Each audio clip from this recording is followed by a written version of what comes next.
علامات قیامت جو ہے قیامت کی علامات کبریٰ میں آفتاب کی جانب مغرب سے طلوع، دابۃ الارض کا خروج، دجال کا فتنہ، حضرت امام مہدی کی آمد اور مسیح علیہ السلام کا نزول یعنی حضرت عیسیٰ علیہ السلام کا نزول۔ اس سے متعلق کچھ حدیثیں ہیں جو ہم بیان کر رہے ہیں۔ اس میں حضرت ابو ہریرہ رضی اللہ عنہ سے روایت ہے کہ رسول اکرم صلی اللہ علیہ وسلم نے ارشاد فرمایا، کیا میں دجال کے فتنے کے بارے میں تم کو ایک ایسی بات نہ بتلاؤں جو کسی پیغمبر نے اپنی امت کو نہیں بتلائی؟ سنو، وہ کانا ہوگا، اس کی آنکھ میں انگور کے دانے کی طرح نخنا پھولا ہوگا، اور اس کے ساتھ ایک چیز ہوگی جنت کی طرح اور ایک دوزخ کی طرح، بس وہ جس کو جنت بتائے گا وہ فی الحقیقت دوزخ ہوگی۔ اور میں تم کو دجال کے بارے میں آگاہی دیتا ہوں جیسے آگاہی اللہ تعالیٰ کے پیغمبر نوح علیہ السلام نے اپنی قوم کو دی تھی۔ صحیح بخاری اور صحیح مسلم میں ہے، ٹھیک ہے۔ حدیث کے ذخیرے میں مختلف صحابہ کرام رضی اللہ تعالیٰ عنہم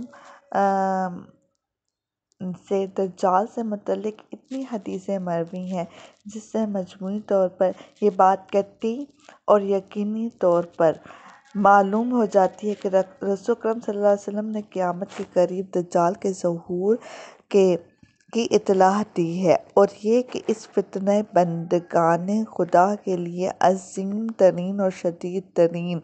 فتنہ ہوگا۔ وہ خدائی کا دعویٰ کرے گا اور اس کے ثبوت میں عجیب و غریب کرشمے دکھائے گا۔ انہی کرشموں میں سے ایک یہ بھی ہوگا کہ اس کے ساتھ جنت کی طرح ایک نقلی جنت اور دوزخ کی طرح ایک نقلی دوزخ ہوگی، اور حقیقت یہ ہوگی کہ جس کو وہ جنت بتلائے گا وہ دوزخ ہوگی، اور جس کو وہ دوزخ بتلائے گا وہ جنت ہوگی، وہ در حقیقت جنت ہوگی۔ یہ بھی ہو سکتا ہے کہ دجال کے ساتھ والی یہ دوزخ اور جنت صرف اس کی جادوگری یا شعبدہ بازی اور نظر فریبی کا نتیجہ ہو، اور یہ بھی ممکن ہے کہ جس طرح اللہ تعالیٰ نے اپنی خاص حکمت سے ہماری آزمائش کے لیے شیطان پیدا فرمایا ہے اور دجال پیدا فرمائے گا، اسی طرح دجال کے ساتھ والی جنت اور دوزخ بھی اللہ تعالیٰ نے پیدا فرمائی ہو۔ اسی کے ساتھ اس کی دجالیت اور کاذبیت کی ایک کھلی علامت یہ ہوگی کہ وہ آنکھ سے کانا ہوگا، اور صحیح روایات میں ہے کہ اس کی آنکھ میں انگور کے دانے جیسا پھولا ہوگا جو سب کو نظر آئے گا۔ اس کے باوجود بہت سے خدا ناشناسہ جو ایمان سے محروم ہوں گے یا جو بہت ضعیف الایمان ہوں گے، اس کے شعبدہ بازیوں اور استعداد راجی کرشموں سے متاثر ہو کر اس کی خدائی کے دعوے کو مان لیں گے، اور جن کو ایمان کی حقیقت نصیب ہوگی اس کے لیے دجال کا ظہور اور اس کے خوراک عادت کرشمے ایمان و یقین میں مزید ترقی اور اضافے کا ذریعہ بنیں گے، اور وہ اس کو دیکھ کر کہیں گے کہ یہی وہ دجال ہے جس کی خبر ہمارے پیغمبر صادق صلی اللہ علیہ وسلم نے دی تھی۔ اس طرح دجال کا ظہور ان کے لیے ترقی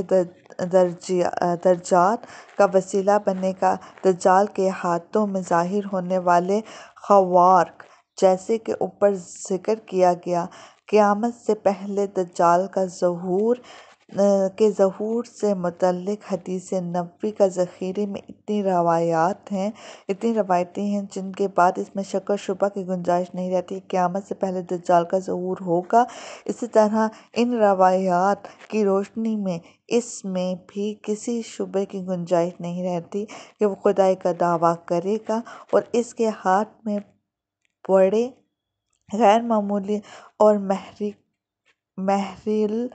العقول قسم کے ایسے خوراک عادت امور ظاہر ہوں گے جو بظاہر مافوق الفطرت اور کسی بشر اور کسی بھی مخلوق کی طاقت و قدرت سے باہر اور بالاتر ہوں گے۔ مثلاً یہ کہ اس کے ساتھ جنت و دوزخ ہوگی، جس کا درج و بالا حدیث میں بھی ذکر ہے، اور مثلاً یہ کہ وہ بادلوں کو حکم دے گا کہ بارش برسے، اور اس کے حکم کے مطابق اسی وقت بارش ہوگی، اور مثلاً یہ کہ وہ زمین کو حکم دے گا کہ کھیتی اگے، اور اسی وقت زمین سے کھیتی اگتی نظر آئے گی، اور مثلاً یہ کہ جو خدا ناشناس اور ظاہر پرست لوگ اس طرح کے خوارق دیکھ کر اس کو خدا مان لیں گے، ان کے دنیاوی حالات بظاہر بہت ہی اچھے ہو جائیں گے اور وہ خوب پھلتے پھولتے نظر آئیں گے۔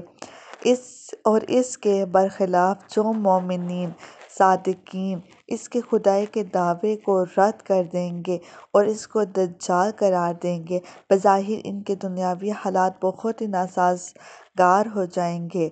اور وہ فکر و فاقے میں اور طرح طرح کی تکلیفوں میں مبتلا نظر آئیں گے، اور مثلاً یہ کہ وہ ایک اچھے طاقتور جوان کو قتل کر کے اس کے 2 ٹکڑے کر دے گا، اور پھر وہ اس کو اپنے حکم سے زندہ کر کے دکھائے گا، اور سب دیکھیں گے کہ وہ جیسا تندرست و توانا جوان تھا ویسا ہی ہوگا۔ الغرض حدیث کی کتابوں میں دجال کے ہاتھ پر ظاہر ہونے والے اس طرح کے محر العقول خوارق کی روایتیں بھی اتنی کثرت سے ہیں کہ اس کے بارے میں بھی کسی شک و شبہ کی گنجائش نہیں رہتی کہ اس کے ہاتھ پر اس طرح کے خوارق ظاہر ہوں گے، اور یہی بندوں کے لیے امتحان اور آزمائش کا باعث ہوں گے۔ اس طرح کے خوارق اگر انبیاء علیہ السلام کے ہاتھوں پہ ظاہر ہوں تو ان کو معجزہ کہا جاتا ہے، جیسے حضرت موسیٰ علیہ السلام، حضرت عیسیٰ علیہ السلام وغیرہ انبیاء کرام کے وہ معجزات جن کا ذکر قرآن مجید میں بار بار فرمایا گیا ہے، یا رسول اللہ صلی اللہ علیہ وسلم کا معجزہ شق القمر، یعنی قمر کے 2 حصے کر دینا، چاند کے 2 حصے کر دینا، اور دوسرے معجزات جو حدیثوں سے مروی ہیں۔ اور اگر ایسے خوارق انبیاء علیہ السلام کے ماتبعین مومنین صالحین کے ہاتھوں پر ظاہر ہوں تو ان کو کرامت کہا جاتا ہے، جیسے کہ قرآن پاک میں اصحاب الکہف کا واقعہ بیان فرمایا گیا ہے، اور اس امت محمدیہ کے اولیاء اللہ کے سینکڑوں بلکہ ہزاروں واقعات معلوم و معروف ہیں، اور اگر اس طرح کے خوارق کسی کافر و مشرک یا فاسق و فجار داعی ضلالت کے ہاتھ پر ظاہر ہوں تو اس کو استدراج راج کہا جاتا ہے۔ دجال کے ہاتھ پر جو خوارق ظاہر ہوں گے وہ استدراج راج ہی کے قبیل میں سے ہیں۔ اللہ تعالیٰ نے اس دنیا کو دارالامتحان بنایا ہے۔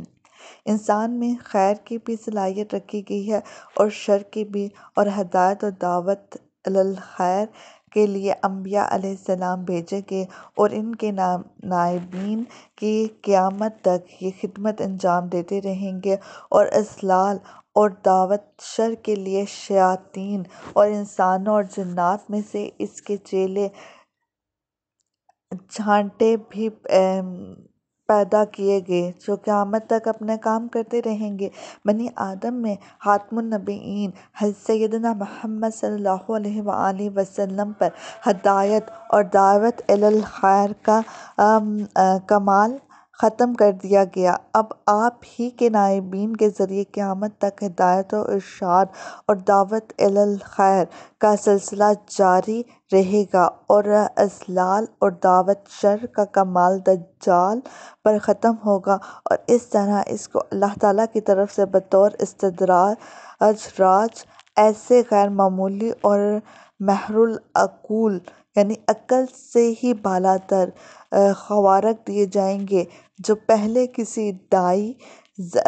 ضلال کو نہیں دیے گئے۔ یہ گویا بندوں کا آخری امتحان ہوگا، اور اللہ تعالیٰ اس کے ذریعے یہ ظاہر فرمائے گا کہ سلسلہ نبوت و ہدایت، خاص کر خاتم النبیین اور آپ صلی اللہ علیہ وسلم کے نائبین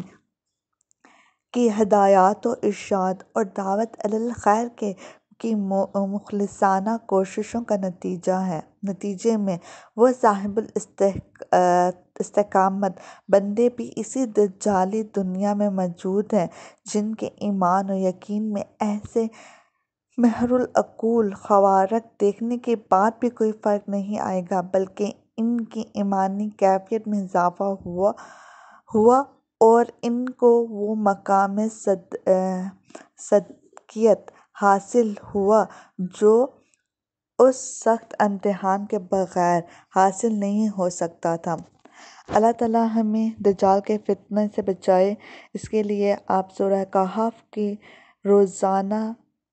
نہیں تو لازمی جمعے کے دن تلاوت فرمائیں۔ اللہ تعالیٰ ہمیں دجال کے فتنے سے بچائے، کیونکہ نبی پاک صلی اللہ علیہ وسلم نے فرمایا ہے، جس نے جو ہے سورہ کہف پوری یاد کر لی تو وہ تو بہت ہی اچھا، لیکن حضرت اکرم صلی اللہ علیہ وسلم کی حدیث کا جو مفہوم ہے اس کو میں بیان کر رہی ہوں کہ آپ صلی اللہ علیہ وسلم نے سورہ کہف کا ابتدائی 10 آیاتیں یاد کرنے والے کو دجال کے فتنے سے محفوظ رکھنے کا بتایا ہے۔ انشاءاللہ یہ حدیث میں نے حدیث کا سلسلہ آج سے شروع کیا ہے۔ اس کے ساتھ ساتھ میں اور بھی حدیثوں کا سلسلہ جاری رکھوں گی تاکہ ہم دجالی فتنے کو سمجھیں اور اس سے بچنے کی کوشش کریں، اور اللہ تعالیٰ ہمیں محفوظ رکھے۔ جو کچھ آج کل دنیا کے حالات و واقعات ہو رہے ہیں، اللہ تعالیٰ ہمیں اپنی حفاظت میں رکھے اور ہمارے مسلمان بھائیوں کی بھی حفاظت کرے اور ہمیں متحد کر دے، تاکہ ہم جو ہے وہ کفار کے مقابل میں غالب ہیں، چاہے وہ کوئی بھی ہو، یہودی ہو، نصرانی ہو، جو بھی ہیں۔ اللہ ہمیں اپنی حفاظت میں رکھے اور تمام امت مسلمہ کو یکجا کر دے، کفار کے مقابل میں غالب کر دے۔ الحمدللہ اللہ تعالیٰ ہمیں اس طرح سے دعوت دین کرنے کی ہمت دے، اور اللہ ہمیں ایمان کی طاقت دے تاکہ ہم کفار کو ختم کر سکیں، اور اللہ تعالیٰ ہمیں یکجا کر دے۔ آمین ثم آمین۔ اللہ حافظ۔